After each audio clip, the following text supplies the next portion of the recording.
Salve, gente, tudo bem? Como é que vocês estão? Vamos embora com o nosso podcast de hoje. Hoje, o último podcast aí, antes de uma pausa, né? Vou tirar um período de férias, um período sabático, como eu tinha comentado ontem. Não sei exatamente quando eu volto, com certeza só em dezembro agora, né? Após o término dos campeonatos, com campeões estabelecidos. Então a gente deve voltar para fazer um balanço geral do que foi a temporada para algumas equipes, para algumas agremiações, e a expectativa que a gente vai ter para a temporada de 2024, né? Então vamos lá. Antes da gente encerrar, né, a conta por hoje, hoje temos apenas três notícias para a gente repercutir. E a primeira delas é com relação ao Corinthians, porque quando a gente voltar, o Corinthians terá um novo presidente também. E, cara, assim, é curioso que as eleições do Corinthians, eu acho que hoje o Corinthians, a gente brinca com torcidas, né? E fala, nação rubro-negra, nação alvinegra, nação tricolor, nação alviverde, né?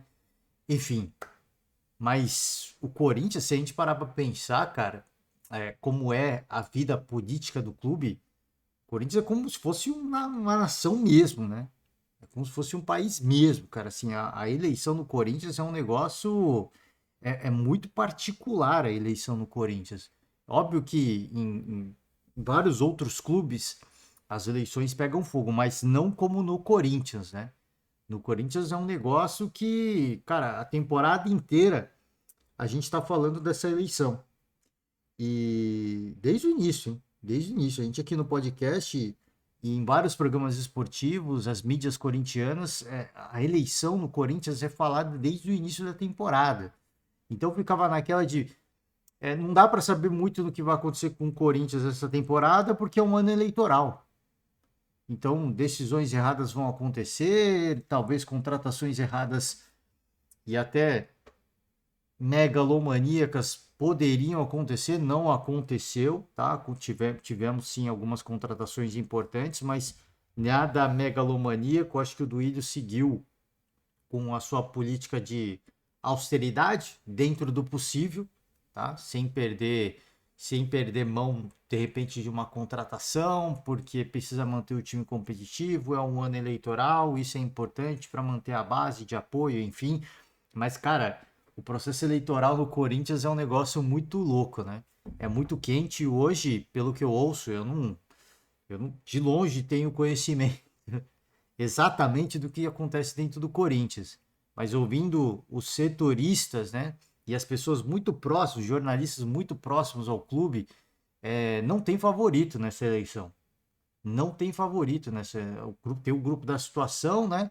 Que é o grupo próximo ao atual presidente, atual grupo político, e tem a oposição, e tem uma terceira ala, e pode ter uma quarta ala, enfim. É uma loucura a eleição no Corinthians. É sempre um negócio muito quente, cara. Eu me recordo o último mandato do Andrés. Cara, deu uma confusão ali quando ele ganhou a eleição ali, deu uma confusão, ele teve que sair correndo porque, nossa, assim, rolou um alvoroço, né?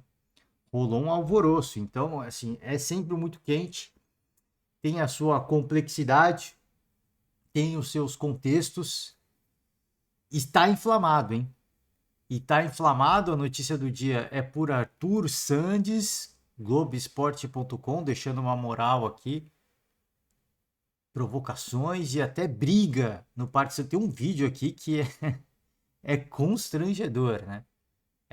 No último sábado, uma discussão entre associados de diferentes grupos políticos virou briga no Parque São Jorge, sede social do Corinthians.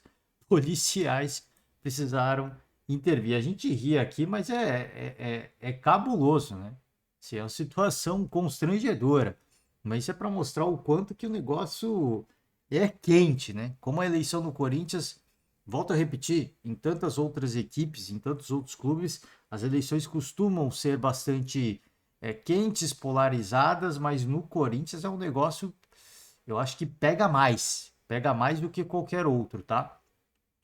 Confusão foi entre integrantes da chapa Preto no Branco, da base de apoio ao presidente, atual presidente, e Liberdade Corintiana e União 88, que tem criticado a atual gestão, né? Então, vamos ver, cara, né? Durante o protesto houve alguns empurrões, tá? Então, aqui, ó, a cena lamentável dos elementos, a gente ri para não chorar, né? Porque a gente não é a favor desse tipo de coisa. É dentro do que é saudável, a gente torce para que, né, a democracia, e especialmente nesse caso a democracia corintiana, prevaleça, né? Enfim, a gente vai acompanhar, né, nesse período de folga que a gente vai ter, a gente vai acompanhar a eleição, o processo eleitoral do Corinthians no final do ano. A gente fala um pouquinho mais sobre isso, tá? Vamos sobre Vasco da Gama. Tava numa questão, né? De receber um aporte da 777 que atrasou e o dinheiro caiu na conta. 36 milhões da última remessa e a 777 conclui o segundo aporte após um atraso, né? Recebeu nessa terça-feira cerca de 7,5 milhões de dólares, entraram na conta da SAF nesta noite, tá? O prazo para o aporte de 120 milhões previsto para 2023 acabou na última quinta-feira. No entanto, o clube recebeu apenas 71,5 milhões até a última sexta e ficou pendente, né? Essa última parcela para fechar. Agora tá tudo certo. Grana recebida, Pix efetuado com sucesso. E o Vasco da Gama para essa temporada tem o aporte necessário. Como é que isso vai ficar em relação a dívidas, enfim, eu não faço a mínima ideia, né? Eu não faço a mínima ideia. Mas, pelo menos em relação à grana que teria que ser recebida, tá tudo certo. Agora depende dos caras administrarem isso da forma mais correta possível. Tá? Para finalizar, Flamengo.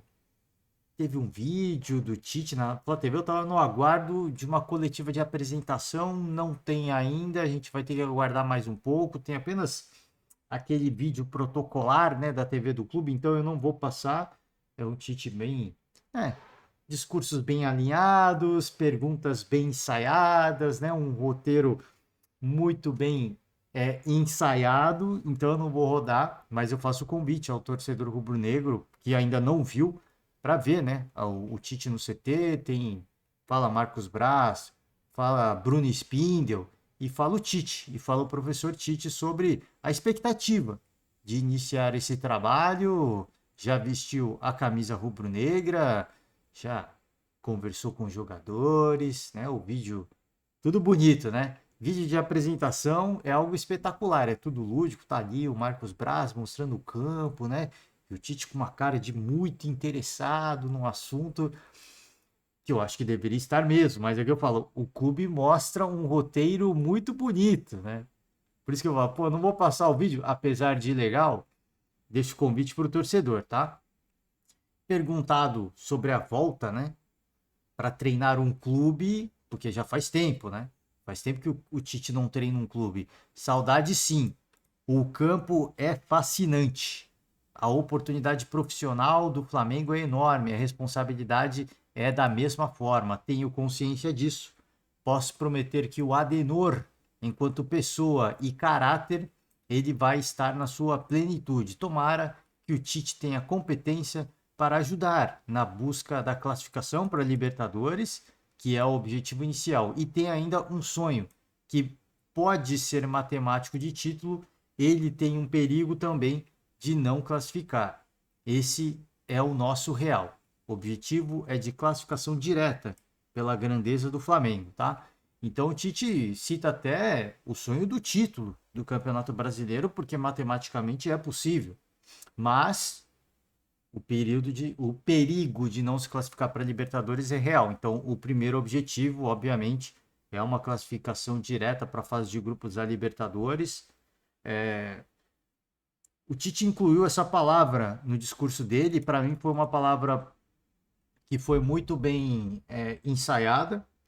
Isso é, eu acho que ele cita a questão de caráter mais de uma vez, não é só uma vez, tá? Se eu não me engano. E eu acho que o Tite cita isso, obviamente, porque muitos corintianos se sentiram traídos, né? Quando após o anúncio do Tite pelo Flamengo, os programas esportivos de ontem, a gente tem vários programas onde temos corintianos assumidos e mostraram um certo desconforto, né? E alguns até fazendo, obviamente que dentro das devidas proporções, fazendo uma comparação com o Vitor Pereira, né, que mentiu para o Corinthians e foi para o Flamengo. O Tite, querendo ou não, ele não mentiu para o Corinthians. Mentiu sim, procurado, sondado pelo clube, né?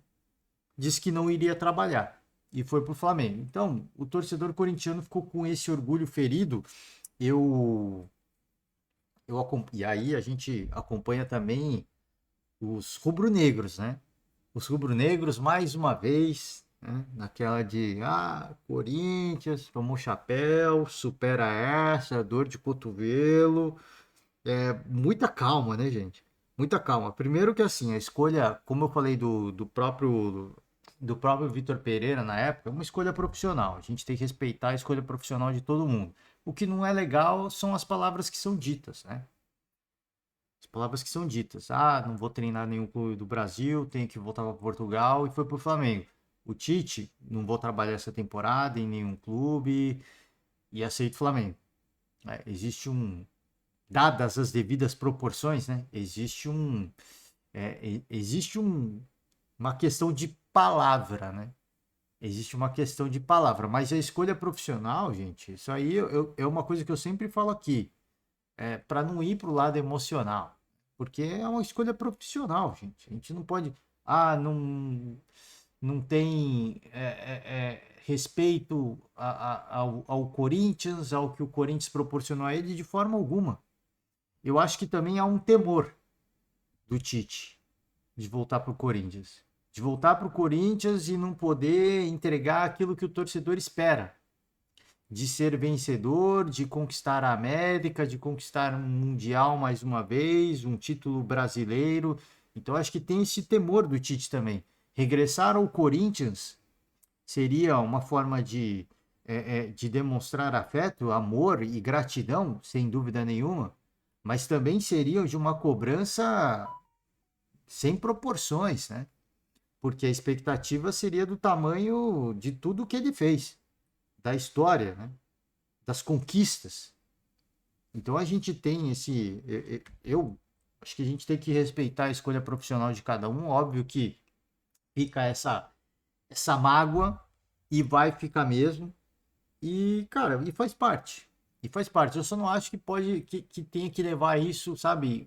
Guardar isso com o rancor que o corintiano teve com o Vitor Pereira, sabe? Assim, são escolhas profissionais. São escolhas profissionais. E o Tite fez uma escolha profissional. Isso não minimiza o tamanho e a grandeza do Corinthians. E não minimiza a história que o Tite teve pelo Corinthians. Então, são uma série de questões. Óbvio que agora tem muito folclore, tem torcedor que vai pegar no pé, tem torcedor que está dizendo que a zica de corintiano pega e o que aconteceu com o Vitor Pereira irá se repetir com o Tite. Enfim. E tem rubro-negros tirando sarro, supere, tomou chapéu de novo, rindo da cara por exemplo, reacts do craque Neto, né? No programa Donos da Bola. Eu só digo assim, cuidado para um e cuidado para o outro. Não viva embaixo e à sombra de uma mágoa e do outro lado não viva em cima dessa onda. Não surfe tanto nessa onda porque apesar de eu achar que vai dar certo e torcer muito para que dê certo, a gente sabe que trabalhar no Flamengo hoje é assim, é uma coisa que deveria ser fácil, mas não é exatamente assim, tá? É isso, gente. Ó, eu vou encerrar o podcast de hoje. Hoje, felizmente, mais curto. Eu quero desejar para todo mundo aí um ótimo Dia das Crianças, né? Ótimo Dia das Crianças para Dia da Criança para todos, Dia da Proclamação da República, né? Da República é só em novembro, né? Mas a gente não vai estar aqui. Então já antecipo tirar esse período agora de descanso, um período de férias, um período sabático e muito provavelmente em dezembro estamos de volta, tá? Então, encerro a conta por hoje e por esse mês e pelo próximo mês. Agradeço demais vocês que nos acompanham. Se chegou até aqui, deixe uma moral. Valeu demais. Um forte abraço e até dezembro. Tchau.